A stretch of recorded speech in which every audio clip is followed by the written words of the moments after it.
Welcome. Thank you for joining us for today's video. Today we have another story from Boris Bacic. Please go check out his books that he has published on Amazon. Let's get into it.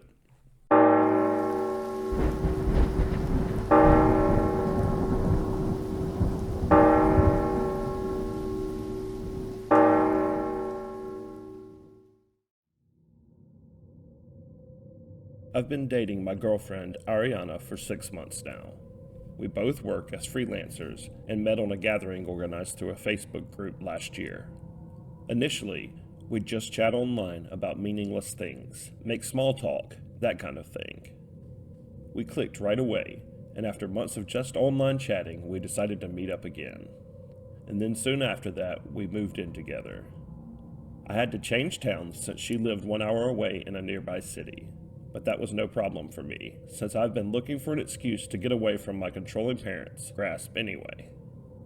At first, I was uncomfortable in her apartment and skeptical that she would change her mind once I moved in, but after a while, that fear faded, since none of my quirks or flaws seemed to bother her. After a while, I settled in and was able to feel more at home. Everything was going smoothly, and I couldn't have asked for a better girlfriend. She is loving, caring, understanding, smart, has a great sense of humor, everything a typical person you love has. The reason why I refer to this in the past is because of something that happened today that I'm still having trouble wrapping my head around. It was around 3 p.m. I had just finished work and sitting on the couch playing Fallout 4 as my girlfriend was getting ready to go out to grocery shopping. "I'll be back in about 1 hour, honey," she said and put on her glasses. "Please do the dishes and put the dirty clothes in the washing machine until I get back." "Yes, dear," I said jokingly and paused the game to kiss her. After about 20 minutes of killing radioactive cockroaches and doing errands for survivors in the wasteland, I decided it was time to get the tedious chores out of the way. I washed the bundle of dishes, heavily sighing for each new dirty plate that would, in my mind, magically appear in the sink. Then I went into my office to take all the dirty clothes out. I usually just throw my clothes on the floor or on the chair, which probably every procrastinator and lazy person knows about. Mine happens to be one of those bar-like stools, with heaps of clothes threatening dangerously to fall aside at the slightest touch. But picking up that bundle was no problem. The real issue were the scattered shirts, socks, and pants on the floor. Frowning, I knelt down and started collecting the clothes. But as I leaned on the floor in the leftmost corner of the room in order to pick up a stray shirt, I felt something. One of the floorboards moved. Now, loose floorboards are a common thing around here. But this one didn't just move slightly ajar. It almost sent my hand plummeting down into the floor. "What the heck?" I gasped, quickly recovering and sweeping the shirt away from the crime scene. One of the floorboards was sticking upwards like a seesaw. With hesitation, I pulled it out, pulling a string of web along with it, revealing only blackness underneath. I leaned above to see if I could catch a glimpse of anything, but it was too dark. Using the flashlight from my phone to illuminate it, observing a square-shaped object inside, almost immediately I recognized it as an old box. With my curiosity getting the better of me, I started pulling the nearby boards out forcefully. Some of them were stuck firmly, and there was no way anyone would find the loose one unless they specifically stepped on it. Eventually, I managed to create a gap wide enough to observe the contents of the hole more clearly.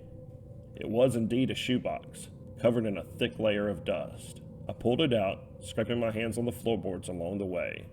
I blew the box, making a thick dust cloud appear in the room for an instant until it dispersed. What was this box doing here? Was my girlfriend hiding something from me? Maybe it was an old memento from childhood. The thoughts raced through my mind, while almost feverish curiosity had a hold of me.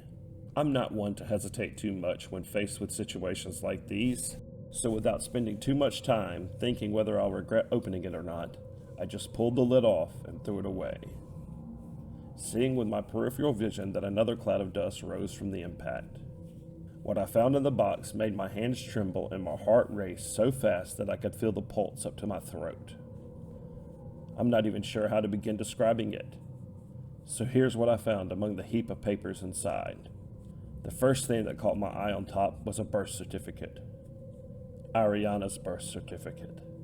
Nothing odd there, I thought, save for the fact that she's keeping it in a dusty old box beneath the floorboards. Then I looked at the next paper. It was a newspaper clipping. I couldn't see the date of the news, but what really horrified me was the news itself. It was an article about a girl who had disappeared, whose full name I will not disclose here. A 26-year-old girl named Ariana. My girlfriend's name. That must be some kind of mistake, I thought. My girlfriend never disappeared. Was it just a girl with the same name as her, so she just decided to keep the clipping because she thought it was a funny coincidence? I read through the article over and over, especially focusing on reading the name of the missing girl until I was sure I didn't read anything incorrectly. When I had had enough, I placed the paper away and looked through the rest of the contents. The next thing I found was an even stranger relic. It was an old ID card. My hands were trembling so hard that I almost dropped it when I looked at it. The name on the card said Jennifer Johnson, but that's not what bothered me. What made my heart race even faster was the fact that the woman on the picture was my girlfriend's look-alike. She was more overweight than Ariana and had her hair dyed red, in contrast to my girlfriend's blonde hair. But her facial features matched that of my girlfriend with uncanny similarity. There was also Jennifer's passport and some other legal documentation which I didn't read out of panic that my girlfriend might come back any second. I hastily returned the contents back inside the box and into the hole, covering it with floorboards and using the dirty shirt to mop the dust from the floor. As soon as I was done, I bolted out of the apartment and sent my girlfriend a text telling her that I had gone to the gym early, due to a meeting that I have later. I knew that she would be able to tell that something was wrong if she saw me in that state upon returning, so I had to give myself time to recollect. And here I am, posting this now, looking over my shoulder every couple of minutes, afraid I'll see my girlfriend standing behind me, demanding an explanation. I want to go to the police, but I'm not sure what to say. For all I know, they could just laugh at me and send me home. What I do know is that I can't go back into that apartment. This brings us to the end of the first post that was on Reddit. Now we'll pick up with the second part. First of all, thank you all for the advice you've given me. I didn't have the time to reply to anyone since the last 24 hours have been crazy, but I kept checking the posts religiously in order to get some ideas. At any rate, while I'm still at this cafe, I decided that the best course of action would be Googling Jennifer's name to find more information and ultimately confronting my girlfriend about the whole thing if worse came to worse. While Googling her name, I was met with some Instagram and Facebook profiles of people with the same name. However, I still opened the links to see if it was the woman from the picture. It wasn't.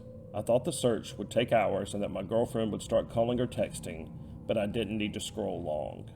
A few search results below, I was met with a news article from last year. It was about a Jennifer who had been convicted several times for assault, drug abuse, theft, and ultimately attempting murder. Apparently, Jennifer's ex-husband had enraged her when he refused to give her drug money, so she attacked him with an axe. Luckily, she was apprehended by the police and sentenced to 6 years in prison.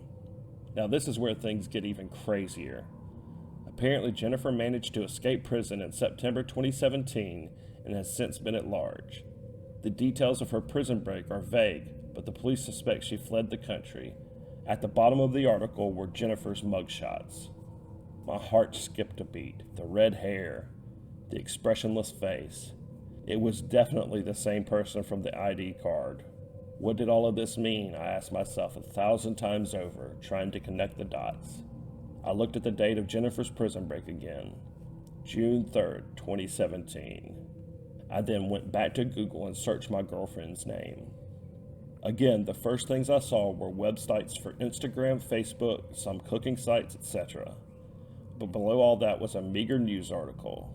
It simply read, "Woman disappears for 2 days, comes back saying she needed some alone time." It was a very short article, and it simply told of a woman with the exact same name as my girlfriend who disappeared while jogging in the early morning. Apparently, after disappearing, her family and friends could not get in contact with her for more than 24 hours, so they decided to call the police. When she returned unscathed, she simply remarked that she wanted some time to herself, away from technology and people. There were no pictures, but the woman's age at the time of her disappearance was 26, just like Ariana. I looked at the date of the event, October 28th. My heart began to race again as I logged into Facebook with trembling hands. Ariana and I met through some mutual friends during August last year. But when did we start falling in love? According to Messenger, thanks Mark, we started chatting almost immediately after the meetup, and we were getting more romantic and salacious by late September. We didn't even meet until next year, but we chatted every day for hours. I couldn't wrap my head around this at all. What was she hiding from me? Maybe she was just embarrassed over the police being involved for her alleged disappearance and never told me because of that. And it seemed a little far-fetched, but maybe that box of Jennifer's documents was there because she found the coincidence funny, or maybe it was her sister. A million possibilities raced through my head, but I knew I was getting nowhere like this. Plus, it was getting late and my girlfriend would start getting worried soon. I scrolled through some of Ariana's photo albums on Facebook, clicking frenetically before deciding it was time to go home. What was the worst thing that could happen? Would she kill me? No, I know her, and she could never do such a thing, even if she was Jennifer. When I arrived home, I carefully opened the door, holding my breath and preparing myself for imminent attack. "Hi, honey," Ariana's voice came from the living room. "Hi, dear." I tried to sound as calm as possible. "How was your workout?" "Oh, you know, somewhat good." "Are you ever gonna have a great workout?" Based on her casual way of speaking, I thought she hadn't suspected anything yet, but it was also possible she was giving me a false sense of security. "Probably not," I replied lazily and went into the living room, where she was watching a show on her laptop. She paused her show as I kissed her and sat on the opposite side of the couch. This is usually where I would sit. "So how was your day?" I pretended to look at the phone while carefully monitoring her with my peripheral vision. "Good. I managed to burn 400 calories on my cardio." "Nice." "Hey, listen. I need to talk to you about something." Here it comes, I thought. I lowered my phone and tried to put on my most "where's this coming from" facial expression, bracing myself for her confession. Considering the fact that I had prepared coming home to face her with what I learned today, her confession shouldn't have come as a surprise. But that didn't stop my adrenaline from pumping like I just ran a marathon as I waited on her response. "Well, what is it?" I could hear my voice trembling as I spoke those words. "I went to the doctor's office today and I'm pregnant." Her response hit me like a ton of bricks. I felt something rise at the pit of my stomach as I stared in bewilderment, not fully comprehending what I was hearing. "Honey, did you hear me?" She touched my hand with sympathy in her eyes. I tried deciphering if there were any lies in her words. Her look seemed sincere. "Yeah, I heard you," I said. "Listen, I know this is a lot to take in. I want us to make this decision together. I know you don't like children, but please think about it thoroughly before making a final decision. Whatever you decide, I won't force you otherwise." I still didn't say anything. Whatever words were on my mind before coming home have dispersed now. "I have a lesson in a few minutes," she continued. "Let's talk after I'm done, yeah?" She took my face into her hands and kissed me, whispering, "I love you," before picking up her phone and leaving the room. I stayed in the same position for what seemed like hours, even though it couldn't have been more than a few minutes. A million thoughts raced through my head, but in the end, I came to only one conclusion. I couldn't kill that child. As far as I'm concerned, my girlfriend's name is Ariana, and has always been, and I never found that box or Googled Jennifer's name or found the article of my girlfriend disappearing for a day. And most of all, I never looked at her old photos on Facebook and wondered why her eyes were green, but then suddenly around October changed to dark brown. Thank you so much for joining us for another video today. We will leave a link in the description for Boris's books. Go give them a look. Please like, subscribe, share, and post a comment. Until the next one.